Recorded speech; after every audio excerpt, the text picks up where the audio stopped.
What's going on, you guys? We're back. Thanks for being here with me.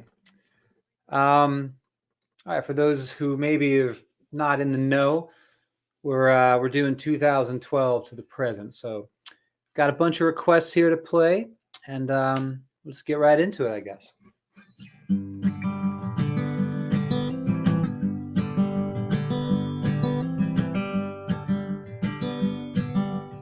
Ingenue, what have we done to you under that soft skin? I hear a ticking,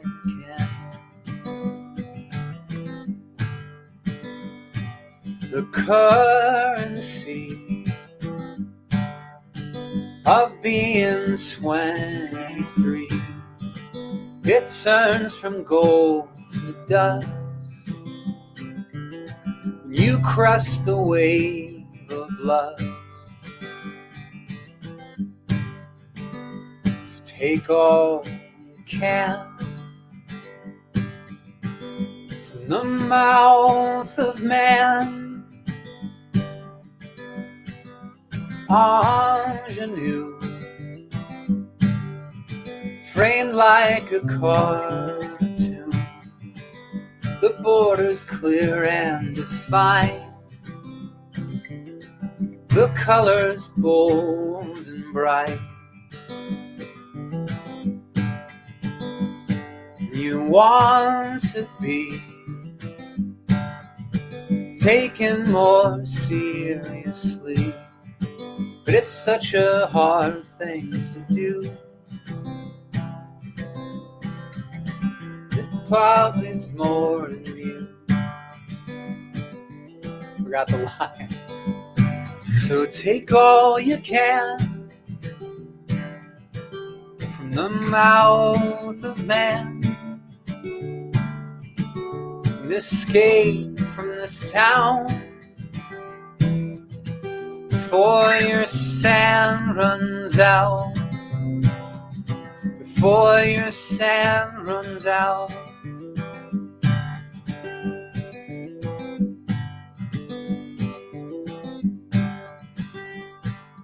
Ingenue, what will become of you when ages glaze or pace cuts valleys into your face?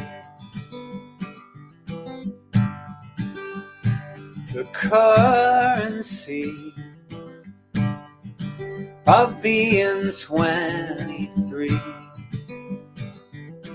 it will remain the same just by another name. Oh, ingenue, what will you do? Oh, ingenue, what have we done to you? What have we done to you?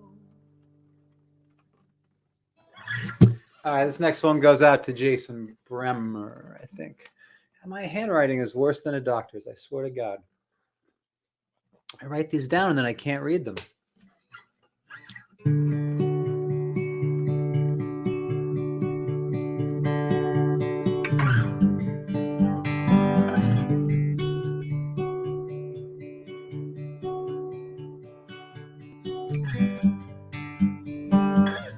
No more lighthouses to deceive me. Just leave me floating on the open ocean.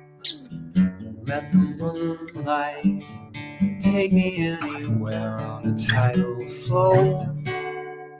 And if I capsize, it's alright, 'cause I've been feeling too invincible. I need to know depths deeper than the deepest of connections. Oh, oh, oh, oh, oh. This autumn love, oh, oh, oh, oh, oh, is not enough.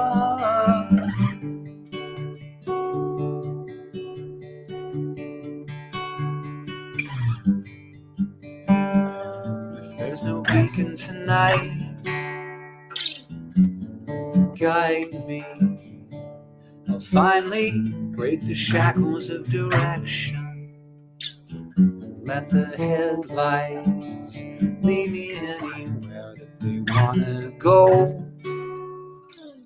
I feel at home now, out on a bough in the lattice of the backbone, where the highways were holding in the pieces of our broken. Oh, oh, oh, oh, oh, this autumn love. Oh, oh, oh, oh, oh, is not enough. Oh, oh, oh, oh, oh, this autumn love. Oh, oh, oh, oh, oh, is not enough.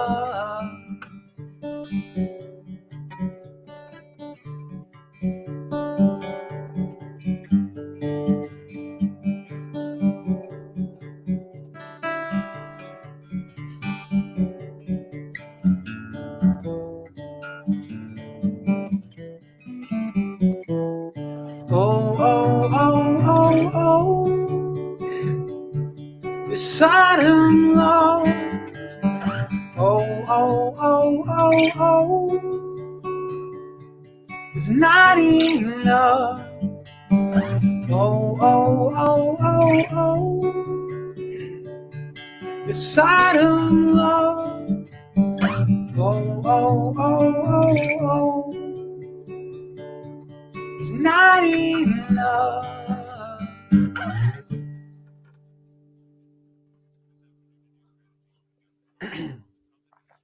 Probably could have practiced that one a little bit more. Excuse me.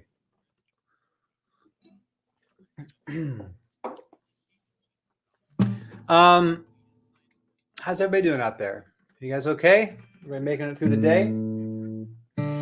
It is finally really starting to rain here, which is very much appreciated. And yeah, every day is a weird and crazy adventure, isn't it? I'm gonna dig into a song here that I don't think I've ever actually played live before, and it's from the record Kintsugi. And Josh Horstetner asked for it, so I'm gonna give it a go here. If my my dried out voice can take it. Let's try it again. Darling, don't you understand that there are no winners, or medals hung from silken strands to greet you at the finish, as we're dissolving into the sea. I only take what I can carry.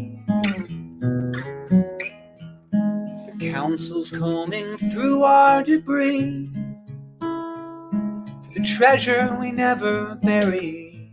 My love, why do you run from my hands? Oh, no gun.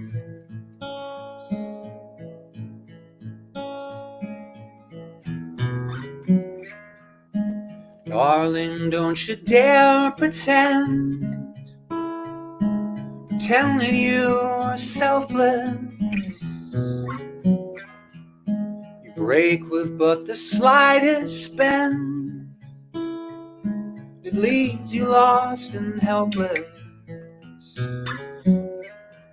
So to whom will you place the call? The coldest night of winter.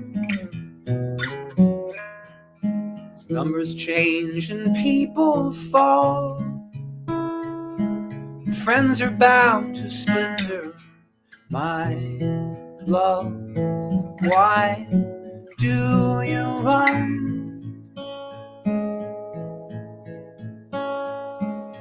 My hands hold no gun. My love, why do you run? For my hands hold no gun. They hold no guns. Oh, not a one.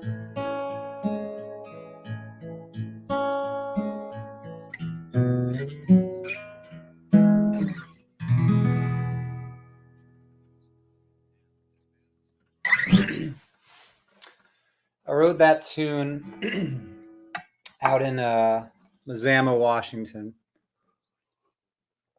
I had recently moved back to Seattle and went out to Mazama, stayed in these kind of containers that were converted into kind of like glamping kind of spaces called the Rolling Huts. And I went out there for a week in January by myself in 2012. Grew a big ass beard and did a whole bunch of writing out there. Kind of tromping around in the snow. It was that kind of perfect kind of creative isolation that one needs after our world has been torn apart. And I wrote that song while I was out there.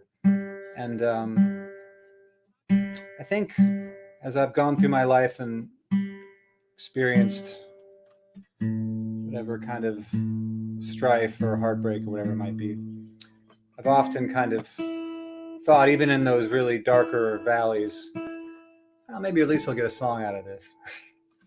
So that was one of those. Okay. I'm going to do a song that was requested by some of you, but this one goes out to Ryan and Fitz. Yeah, why don't we do this one and open it up for, let's do two more songs, then we'll do some questions. So I'm going to do this one other song, and then if you guys got any questions, why don't you line them up, we'll knock them out. I think this might be the first time I've ever played this, maybe. Certainly ever played it live. So here we go.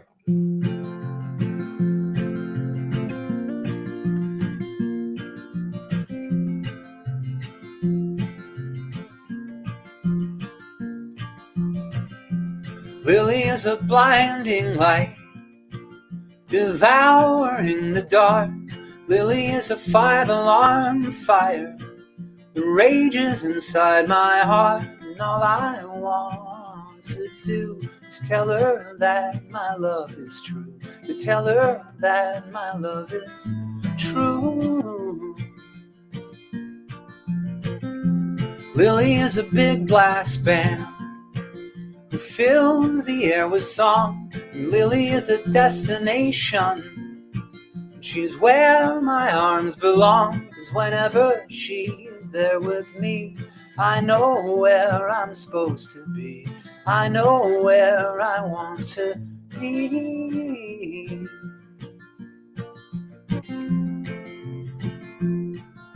'Cause I just flip when I kiss her lips, and all my senses reel. Lily's the Pacific Ocean, and I'm standing at her shores. Lily, she is never ending. There's so much left in store, and all I want to do is tell her that my love is true. To tell her that my love is true.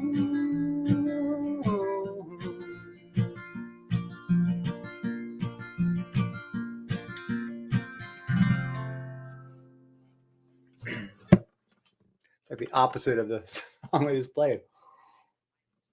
That's how kind of it works, you know. You write one song when you're in love and another when you're heartbroken, and they're kind of like these weird sides of the same coin. All right. I think I might have mentioned yesterday. I think in the chat, someone asked me about the movie Laggies, which I had scored, and we talked a little bit about that yesterday.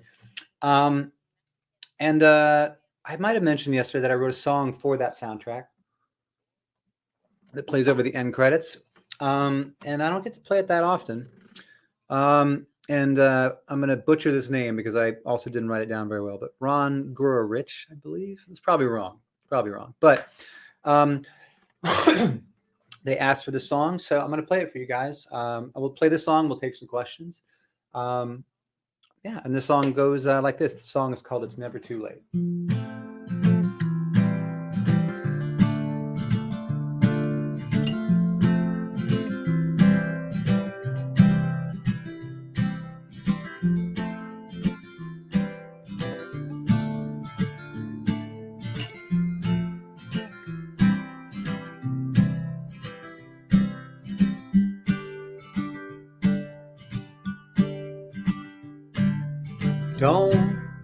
Don't turn around. There's nothing left to be found. You fade and played along in the place you thought you belonged. So when did you turn? When did you wake this concern that your shadow could not be outrun? Defeats you before you begun. This book you never read is now long overdue. An errant satellite that's lost behind the moon. Don't ever say that it's too late to cure your lonely heart.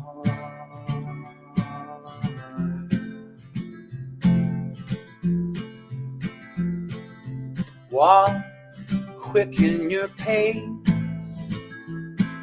Scale every wall and gate. No one will hold you down. Get lost to be found. This river never rests. It flows through you and me. We are the clouds above. We are the deepest sea. So don't ever say that it's too late to cure your lonely heart. Don't ever say that when it breaks it just is shattered apart. Don't ever say that it's too late to cure your lonely heart.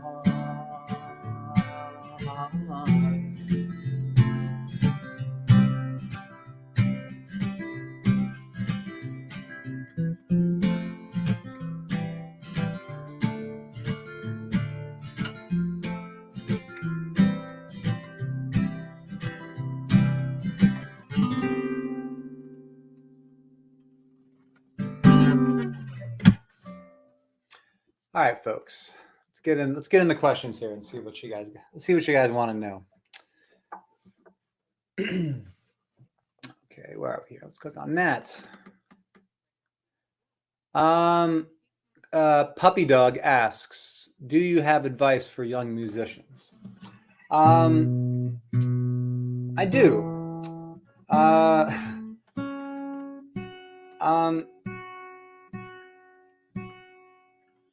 I think that when one begins a musical journey, be it a band or being a songwriter, or, you know, whatever it might be, I think it's very important to kind of keep a focus on why you're doing it. And if you're not doing it solely for the love of doing it, then you might want to find something else to occupy your time with.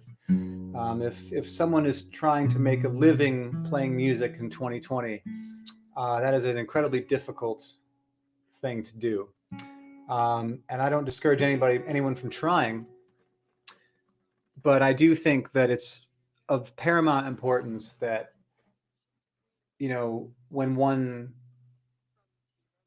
begins the journey of their musical dream, that they're doing it for the reason of just loving playing music and loving the feeling of writing one's own tunes or playing with your friends or going on a tour, regardless of whether or not anybody's going to come see you. And just that you kind of just embrace the uncertainty of it all, and that you always maintain a focus on what I believe should be the most important thing, which is simply just the love of playing music.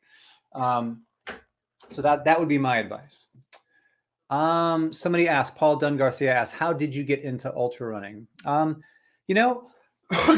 started just kind of running a little bit in 2007. I was just feeling a little bit kind of blah and feeling like I was carrying a little more than I wanted to be carrying. And I just started running a little bit, a couple miles at a time. And then, one thing led to another. And I was like, it was 2011. And I thought, oh, I might like to run a marathon. That could be kind of weird. And I ran the LA Marathon in 2011. It still to this day is the hardest thing I've ever done, and that includes every 100-miler that I've run. And I signed up for a trail race on accident in the Marin Headlands outside of San Francisco. I thought it was a road race. I didn't know anything about trail running or ultra running. And I signed up for a 30K. And I showed up and I saw people running up a hill. And I was like, where are we going? That's not the road. And somebody looked at me like I was stupid and was like, what are you talking about? We're going up there. It's a trail race. And I had a blast. It was the most fun I'd had running in forever. And some people were doing a 50K, which I thought was insane to run 50K. I didn't even know that you could run that far. I thought a marathon was the furthest anyone could run. So one thing led to another. I did my first 50K in 2013 and then kind of continued wanting to challenge myself. And I ended up being one of those crazy people who run a really long way.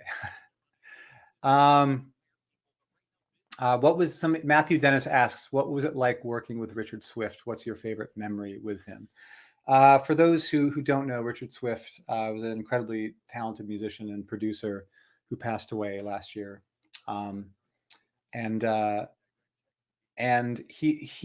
memories, first off, working with Richard was a blast because he worked incredibly quickly. It was kind of a first thought, best thought. Doesn't matter if you didn't play it perfectly. It was a very loose environment. And after years of recording in a very meticulous manner, it was very refreshing to kind of be so cavalier about things for once.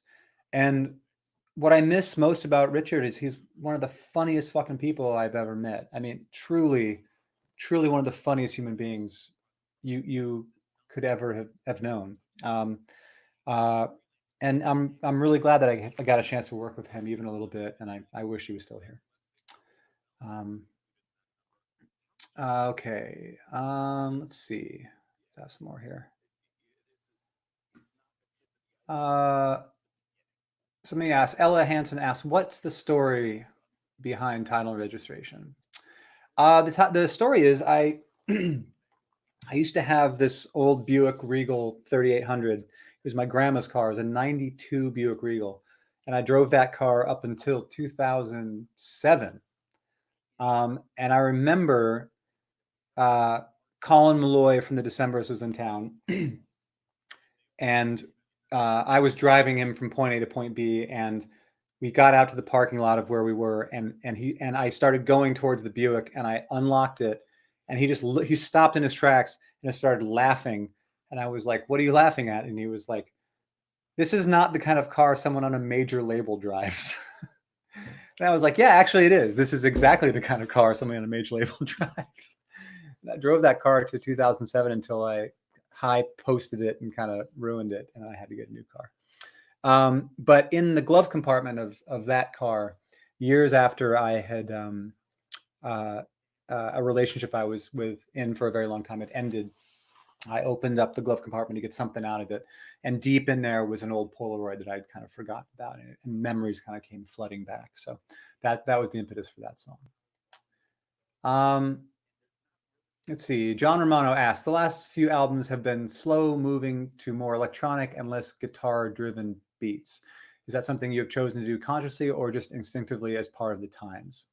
I don't think it's necessarily a.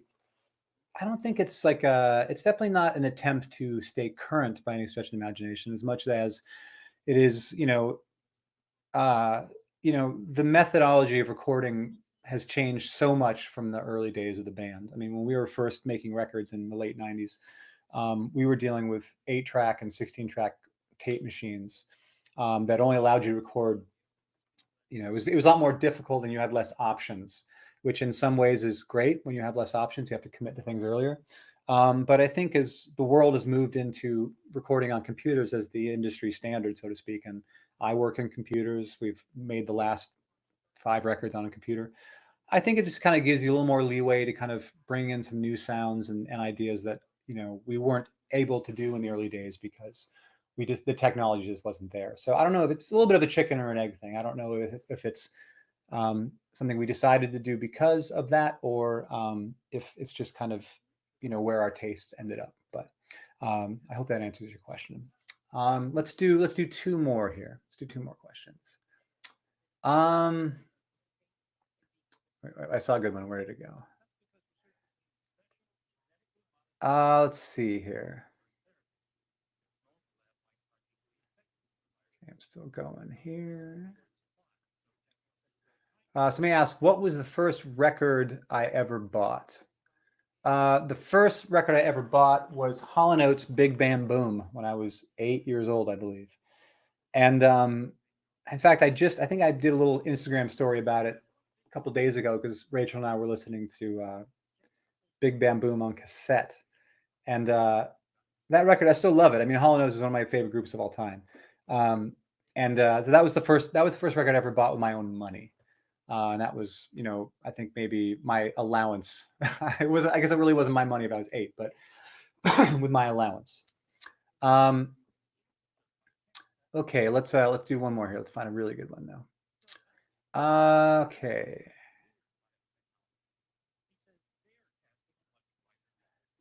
Somebody asked, how do you know when a song is finished? And Fen asks, how do you know when a song is finished as to not get stuck in perfectionism or eternal tinkering? I think it's more difficult now, kind of coming around to the question about recording on computers. It's much more difficult now than it was in the early days, because if you have 8 tracks and you fill those 8 tracks, the song is pretty much done, or you got to start over again.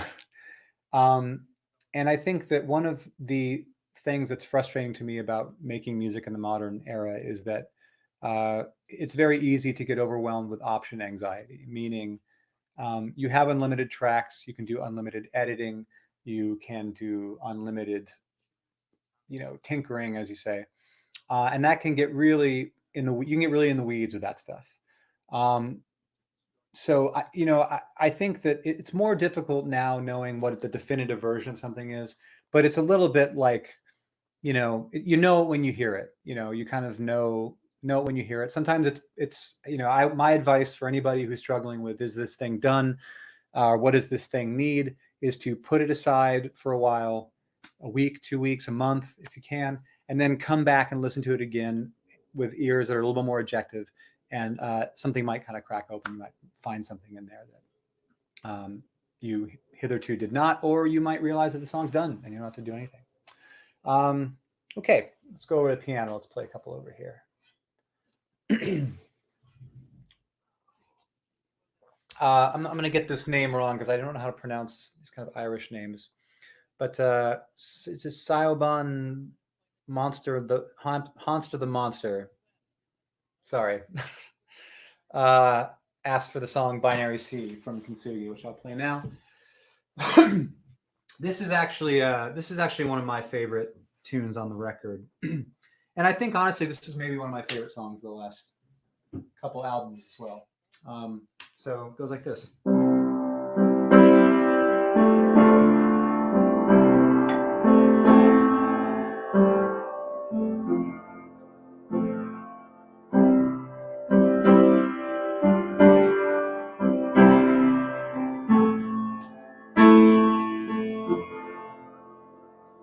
Oh, Alice could not understand understand. The world was so much smaller than the one he used to hold before. But the weight that brought him to the floor, as you watched him struggle to his feet, you took photos capturing his defeat and messaged them to all your friends, and we all laughed at his expense. Oh,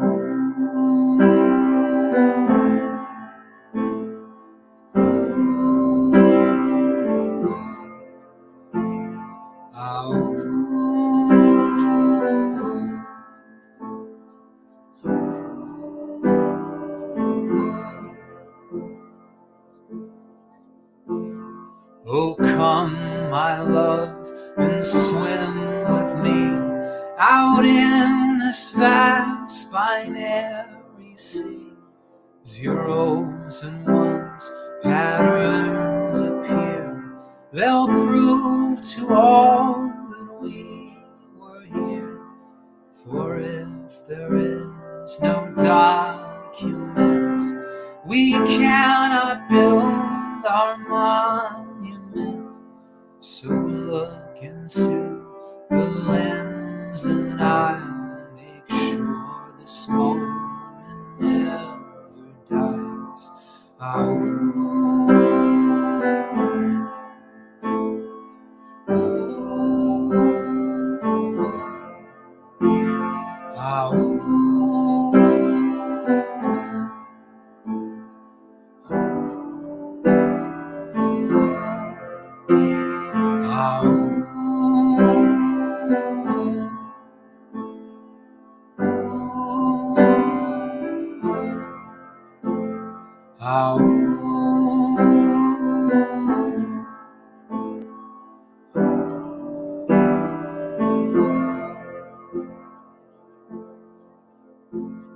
No Atlas could not stay engaged.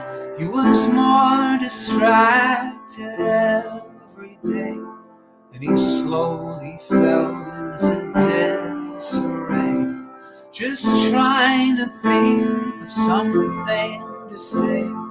For if there is no documents, we cannot build a monument. So lean in close and lend an ear. There's something brilliant bound to happen here.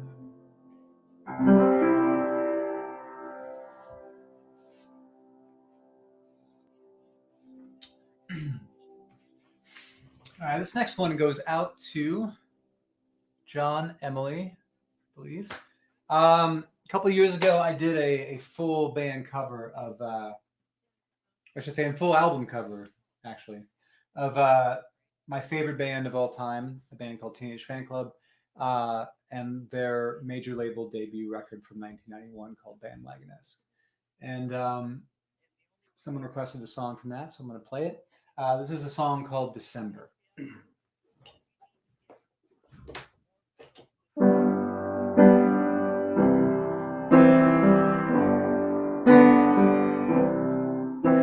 I'll take this chance to tell my friends what I'm thinking of.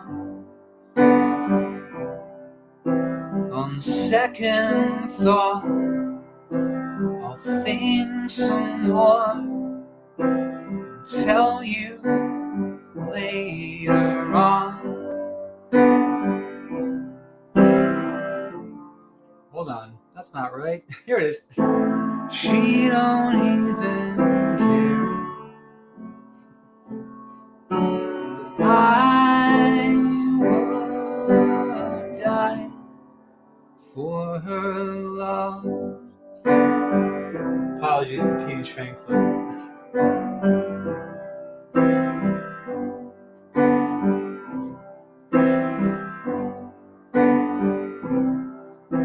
My mind is full of several things resembling the thought.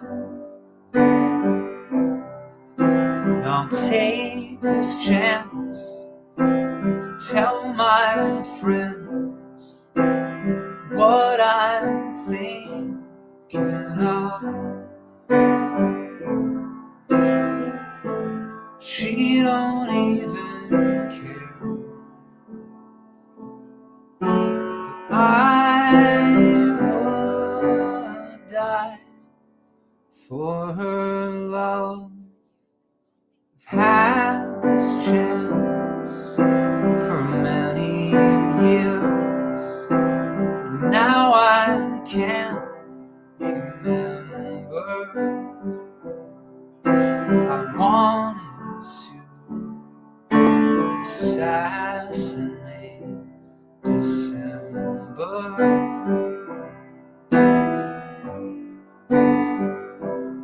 I wanted to assassinate December.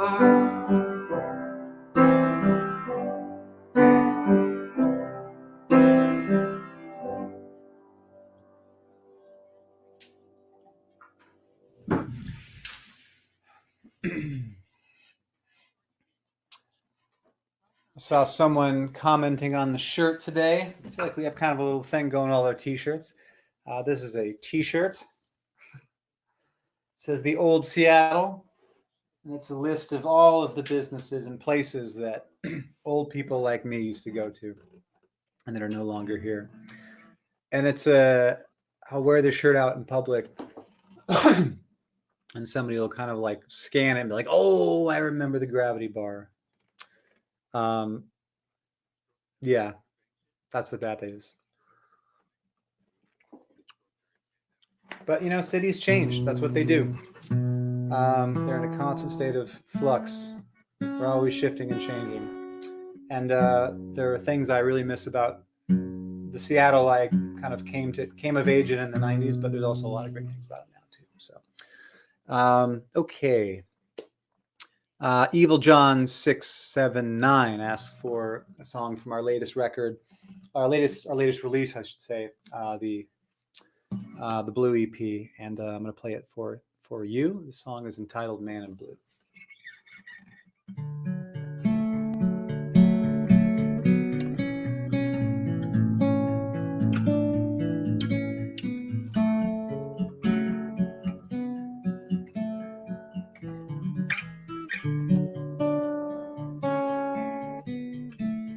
Well, hold on a second. Nope.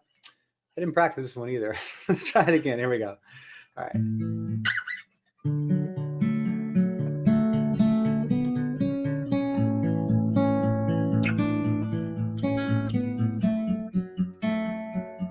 I remember now.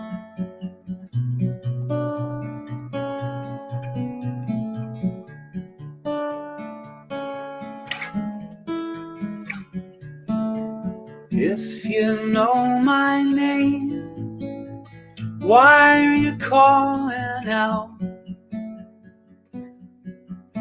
To know love, to know love.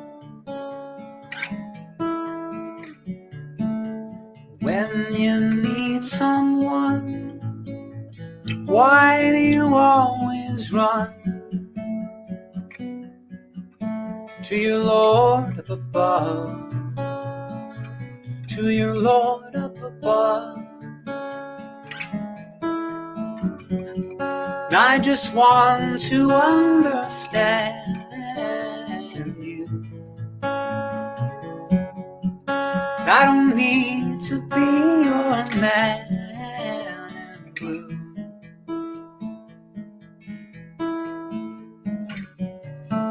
Are your days all the same? Prayers like drops of rain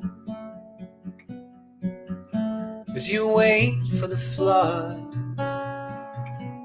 to cleanse everyone. Can you hear my voice and high lonesome rejoice? Sing a song for you, in and out of tune. And I just want to understand you.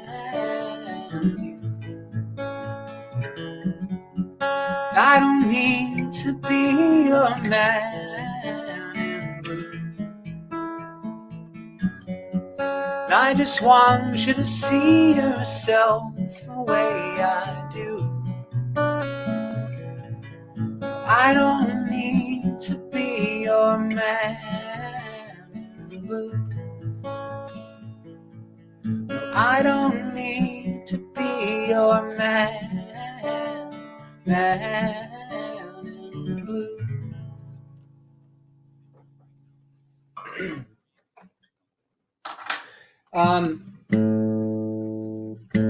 So today's charitable sponsor, if we can call it that, is an organization called Supplies Save Lives, Washington. And here is the URL. And this is a more difficult kind of ask here.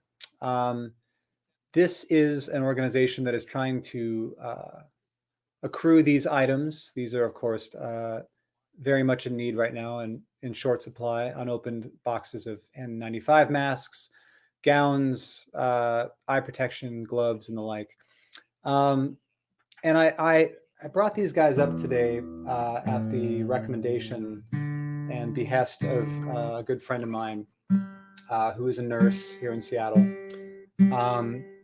And the idea would be, let's say maybe, you work in a dentist's office, or you're a dental hygienist or something like that, or maybe you work somewhere that some of these items might be available. They don't have to necessarily be in a medical setting, but if you have any of these items and you'd be willing to part with them, they're very much in need right now in the greater Seattle area, being that we are one of the epicenters of this COVID-19 outbreak. So if anyone has any of those kind of supplies around, which I'm sure if you do, they're probably already spoken for, but if you happen to, they would be very much appreciated. All right, I'm gonna play a song that was requested by Connor Elder 65, and this is a song from a most recent record.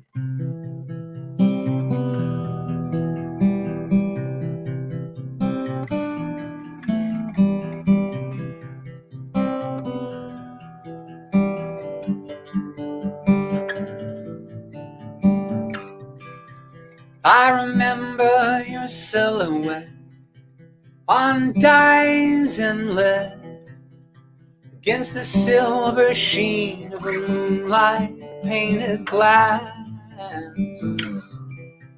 under stars out on the pier, a celestial sphere.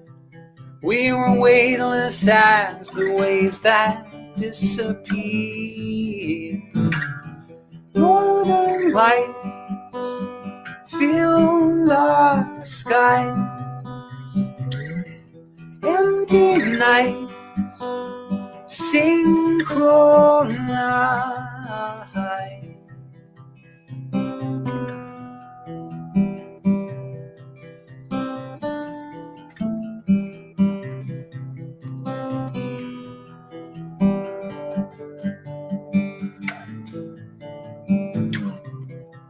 We shared a clove cigarette on the parapet as the TVs glowed from the windows of the model homes. And I'd never be that close again to your lips and perfect skin as the tide receded into the unknown. Northern lights fill our skies,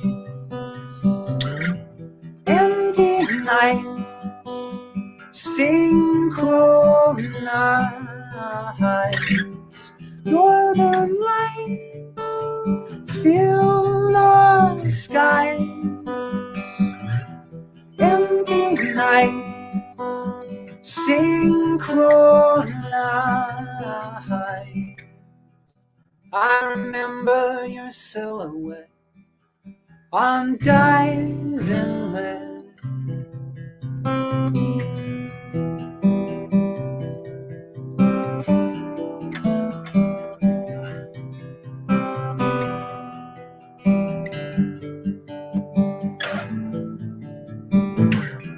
Northern lights fill our sky.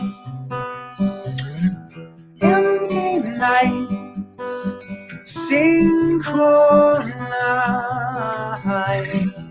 Northern lights fill our sky. Empty nights synchronized.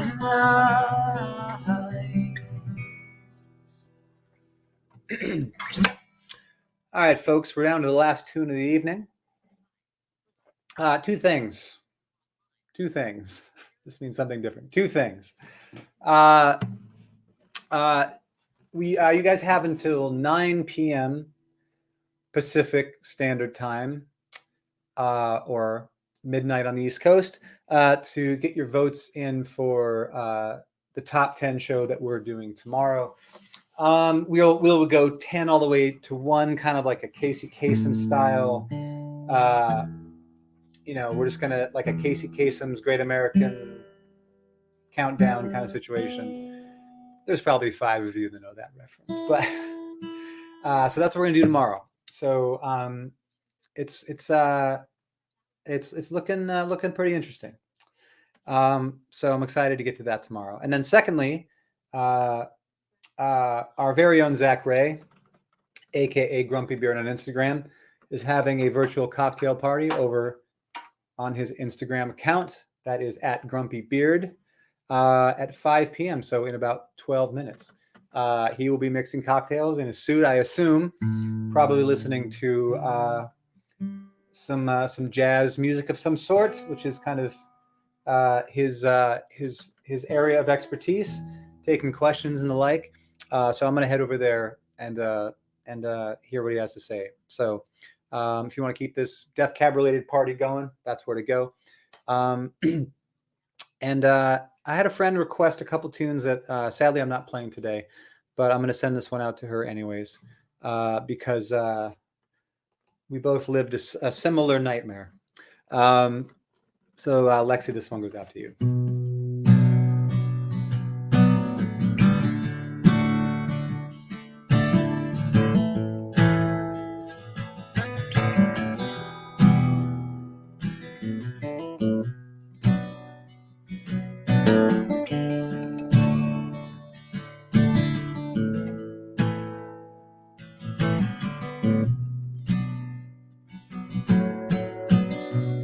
There is whiskey in the water, and there is death upon the vine.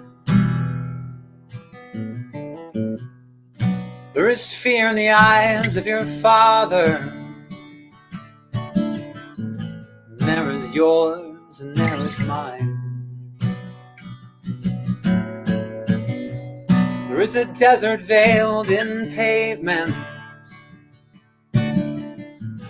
there's a city of 7 hills. Our debris flows to the ocean. To meet again, I hope it will. How could something so fair be so cruel? When this black sun revolves around you, there is an answer in a question, is hope within despair. There is beauty in a failure. There are depths beyond compare. There's a roll of a lifetime. And there's a song yet to be sung. And there's a dumpster in the driveway of all the plans that came undone. How could something so fair be so cruel when this black sun revolves around you? How could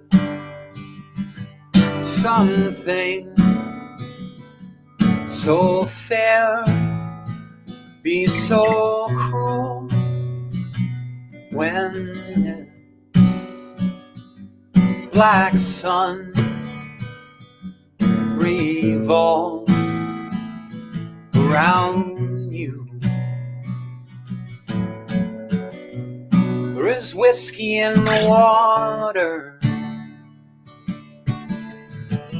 There is death upon the vine. And there is grace within forgiveness. But it's so hard for me to find. How could something so fair be so cruel when this black sun revolves around you? How could something so fair be so cruel when the black sun revolves around you?